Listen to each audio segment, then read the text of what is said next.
There we go. Hello, everybody. It's Mike B, the Silver Devil, the Dark God of the Clipper, and Al, Uncle Al. Today's topic is divination. We're going to share some stuff with you about divination, and here we'll pass it off to Al. Now, I'll just give my short introduction. Here we are, the two best known, unknown left-hand path magicians in the world. The technical brother Mike B and his rampaging, cheap and nasty sidekick, old Uncle Al. And today, we're going to talk to you about divination. Now, one of the first things, and this took me a long time to learn because I was young. One of the first things I learnt was divination is not about predicting the future. It's not. And the reason it can't predict the future is that everybody has freedom of choice. If a divinatory reading tells me that if I leave my home today, I'm going to die, it doesn't mean I'm going to die. It means I'm not going to leave home today, right? I'm going to make other arrangements. So there's always freedom of choice. What divination does is it shows you the underlying elements, the energies in a situation you may not realize. On that point, tarot is a lot longer term than I Ching. I love I Ching, but I Ching's really dirty and nasty and pedestrian and in your face, and it's got really short timelines compared to tarot. I used to do runes, but I had a fallout with Odin long decades ago, probably about 30 years ago. So I don't do divination through runes anymore. It's just a personal thing between me and him. And just on that point, my memory is that Thor, if you're into the Norse pantheon, Thor is a heaps better deity to deal with. He's a bit brisk and nasty. He's very powerful. But what would I know? I was young and ignorant. Anyway, the thing about divination, and I might have sent you this, Mike, and if I have and you want to send it out, please feel free. Some time ago, I wrote this thing called The General, the Digger, and the Whore. And what it's about is about a general and by the way, a digger. A digger is a term used for an Australian soldier, because during the Great War, 1914, 1918, Australian soldiers spent a lot of time digging trenches, and they were known as diggers. So Australian soldiers are still known to this day as diggers. Anyway, it's called the General, the Digger, and the Whore. And all of these different people, the three of them, ask the same question about what the war is going to entail, what are they going to get out of the war? And all of their answers are different because they all bring to their question their own perspectives, the general, the muddy boot soldier, and the whore. And that's why it's very important in divination to organise who you are, excuse me, and why you're asking the question. When I ask a question as an incarnate living God. I am one of the kings of the earth, right? And I'm asking for wise counsel. However, you can also get your tarot cards or whatever else read at a party by some overweight middle-aged woman in a hippie dress with lots of patchouli, and you get different sort of answer. When I do divination, what I do is I think about the question and then I write it out. Is this not something cheap and nasty? I'm talking about something important, really important. I think about the question, then I write it out, then I leave it there and I think about it, and then I come back and I try to make the question as clear as I possibly can, in as fewer words as I possibly can, and then I internalize the question, and then I do the divination as a fucking king of this earth, right? That's how it works for me. And just on the point about being a king of the earth, here's a little proverb you can have a think about. Many a great magician hides beneath a dull, shabby, battered hat. There you go. One of the ways you can learn tarot is you can pick a card for the day. Pick a card for your day before you leave home, whatever. Just a random card, and have a look at that. And when you come home, try and interpret your day in terms of what that card means, right? And just keep doing that, different cards of a day, and you'll find that it really helps you. One of the things that'll fuck you up, particularly with anything, tarot, not so much I Ching. I Ching, that's a different thing. But tarot and runes. one of the things that'll fuck you up is that you read other people's interpretations. Now, when it comes to tarot cards, and that's what I'm really into, when it comes to tarot cards, these are fucking talisman. They are talisman of energy, right? Even the court cards are talisman of energy, but nobody uses them. They're like prefab talisman. For fuck's sake, go and buy yourself a second set, a separate set, and use those as talisman. You can charge them up. You can put them in a 100% natural glass pane frame or whatever. Charge them up. Do it that way, but nobody does. Oh, I only use tarot cards passively. You know why? Because you're a fuckwit. Okay. Yeah, prefab talisman. So do that. Anything else? Oh yeah. The other thing. There's a thing called the septenarian spread, and I'll just try and do a quick diagram here.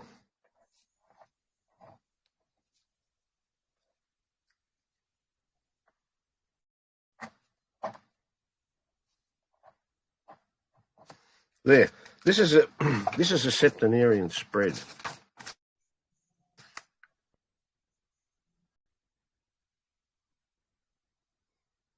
It starts at the bottom, number 1. Then it goes to the left, number 2. Then it goes to the right, number 3, until it gets to number 4, and then so on. What this is based on the ancient version of the Kabbalah. And if you start off at number 1, down here, where am I? My finger's not online. Oh, shit. If you start at number 1 down here and then go up to number 2 and across to number 3 and then up to number 4 and then 5, then 6, then 7, what happens is that the number 1 represents unconscious forces, stuff you don't know anything about. Number 2 on the left-hand side represents the distant past. Number 3 on the right-hand side represents the more recent past. Number 4, which is in the middle pillar, represents the present and you. Number 5 on the left-hand path represents the more recent. The 5 on the left-hand path represents the more recent future. 6 on the right-hand path represents the more distant future, and 7 in the middle pillar represents the outcome. And if you do those, you can work out the different directions between the cards. Oh shit! No, you explained it right. You did it right. Yeah, you did it you right. Work out you can work out. Oh, I've lost the bloody thing. Yeah, you can work out the different relationships between the cards. And I find this, it's only 7 cards, but it's a really it's a simple reading that'll give you a lot of information. The other one I use on occasion is the inverted pentagram, where 1 starts at the bottom, 2 is on the left, 3 is on the right, 4 is on the left, 5, the 5th one is on the right. And you can make up your own. What do these cards mean? Make them up yourself. I mean, who was the first person to invent the Celtic cross? Fuck. Just make up whatever they mean yourself before you do the divination, and then do it that way. This is what I've always done. Brother Mike B, you use the Celtic cross, don't you? No, not really. Not very often. I'm not a big fan of big, like large numbered spreads. I think a lot of people, they lose the relationships between the cards when they do that. So I don't try to do it for other people very frequently, because they're not going to understand anyway. You know, for other people, I'll do a 3 card or a 5 card like that. I never liked the Celtic cross. No, I never did either, because it's very artificial in my opinion. It's like an artificially created spread. Like, it doesn't really jive. You know, that's just my opinion. Let me. Yeah, keep going on. No, that's it. What have you got to add? Anything? Yeah, I think I'm just about. So I'd like to tell you guys, when I teach, and I do teach, I do teach a class actually. One of the first assignments that I have my students do is this with the tarot. I tell them to get a lined journal, a nice one. Don't get a piece of crap one. Get an unused, nice lined journal, and you're going to go through and you're going to take 10 a day. Take maybe 10 a day. And you're going to go through and start at the Fool, and I want you to come up with 6 meanings, divinatory meanings for the Fool, upright, and reversed. 6 and 6. Now you can go online and you can find these. You can find them wherever you want to find them, but they need to resonate to you.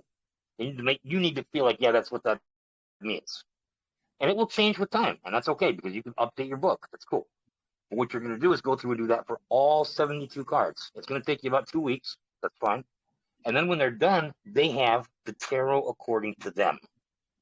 And that's a beautiful thing because now they don't need to ask anybody what something means. It's right there in their book. And they're going to pick out the highlighted keywords, like the highlighted meanings of the 6 meanings. Like maybe 2 will make sense for a reading, whatever.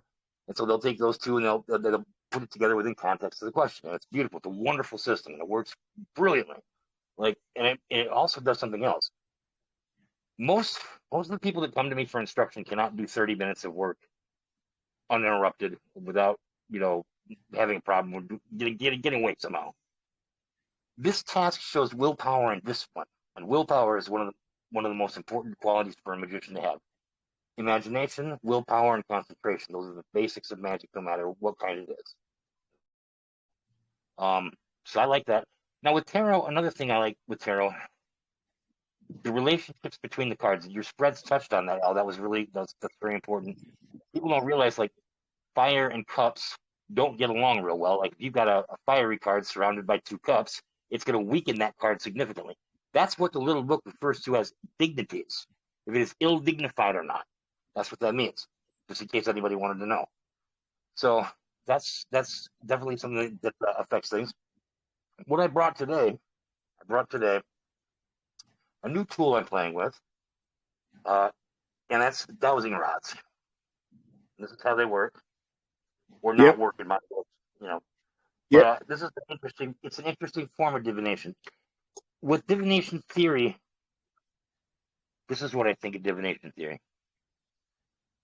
When you see minor arcana cards come up in a reading, those are things that you can change. Those are things that you can just make a new tact around. You can use magic on. You can do all kinds of stuff on in order to change the result if you don't like the result. When you start seeing trumps, it's a situation that magic is not going to help. It's not going to fix it. It's not going to do anything to the situation. It's the will of the gods, and that's it. And in those situations, I recommend that people just face it full on with a smile on their face and say, let's get ready to have a challenge. Let's do this. Because, that's the best attitude you could possibly have in that situation. When you're dealing with the will of the gods and like you're seeing shit like the Tower, Judgment, shit like that, you're like, oh, great, awesome. You might as well just man up and because the gods, here's one thing about the gods. The gods are on their sofa watching different people's lives and then switching the channel, and just kind of going through people's lives. And they find one that they like and they'll watch for a while and they'll be like, oh, look at him, look what he's doing, They're like, but Listen to me, Mike. I want to tell you something, brother Mike, you bastard. Some podcasts ago, we were having a talk, and you said a couple of things. You said a lot of stuff, but you said a couple of things that really hit me deep and hard. One of the things you said was when you do divination, you really should use the third person because it puts a bit of a divide. Now, listen, and the other thing you said was, quote, the weight of your stare, unquote. How short, how poetic, how sweet, how powerful. Listen to me, you bastard. I sometimes wake up in the early hours of the morning and I've got to go and have a piss. And when I go back to bed, I'm staring at the dark ceiling, thinking about those two things. I think, and that stuff you said about using the third person, how brilliant. But the reason I'm upset is because it keeps me awake early in the morning. But thank you anyway. Well, I'm glad that something I've said actually made an impression on you, Al. I'm surprised. I'm surprised it did because really anything I know you probably have already known, and then I can't really. No, I didn't know that. I didn't know that shit. Well, I've heard a lot of stuff from you too, Al. So that's cool. I'm glad I can show you that though. Last thing I think I would say about the tarot would be this. Like you could ask the same question twice. 2 times in a row and get different answers, or you get the same answer but described differently. Amen. Yeah. So divination is a very powerful form of magic. I asked my teacher one day, I said, is divination a crime against the gods? And I just blurted that out. I don't know where that came from even. And he looked at me kind of stumped for a second. He said, yes, it is. I said, well, why is that? And he said, because you're stealing their right to choose. Choose what? the outcomes that we're going to have to our daily lives and our little problems and conundrums and things. Like when we divine, we change things. I know that. I know that for sure because, like you said, you could plan a different route. You could do a lot of things, and that changes everything. And then there's everybody else's free will, and that changes everything too. So the gods, occupying a rung of reality a couple of steps above us, significantly above us, they lose the right to choose outcomes for people and guide people into different paths when we start playing with divination. So I tell people this: divine for serious matters and treat divination seriously. You know, like it's not just fun and games. It's something to take seriously because like you're taking the power of the gods in your hands and you're taking your life and your path in your hands. I mean, when you're divining, like you better be serious and don't treat it frivolously. That's what I would say. Like people that play with it too much, I oftentimes find that they end up in delusion or paranoid about things or whatever. Like how often I divine for myself, Al? Almost never. Because why? Because I can delude myself. So I go to somebody else that I trust for divination in that case. And I don't sit there and look at their cards and try to figure out the meanings. It's their reading. I'm just the querent. They are the ones that they will tell me. That's one way to do it. The third person way to do it though is great too for little things, I think. So that's all I got for divination now. Yeah. And my ridiculous the last thing I wanted to say, and this will upset you and a lot of people. I'm a bastard. I don't use inverted cards. I just use what you said. You don't have to. You don't Defined or ill-defined. No, you don't have to. Yep, you totally don't have to. You could find out everything you need to know just from upright cards. That's the truth. That's absolutely the truth. You're right. It only adds complication, and it's not necessary. You're right. You were very right about defined, ill-defined, and well-defined cards, and that's what I do. I look at them as energies, for God's sake. And what you said about the cups and the wands and stuff, I mean, Well, by the way, I don't know what you do, but I define wands as fire and swords as air. Yeah. But your system, yes, okay. I don't. Some people Because don't, but I do. You use a sword. You use a sword to cut through air, and you can light a wand on fire. Like shit. Yeah, I agree with you. I know some people don't see it that way, but I see it that way. Yeah. See, great minds think alike, or fools seldom differ. That's a good one, Al. That's good stuff. So is that it? Is that a wrap? I think that's a wrap, brother. I think we covered. I mean, we killed it today. These guys will be thinking. Oh, great! I hope so.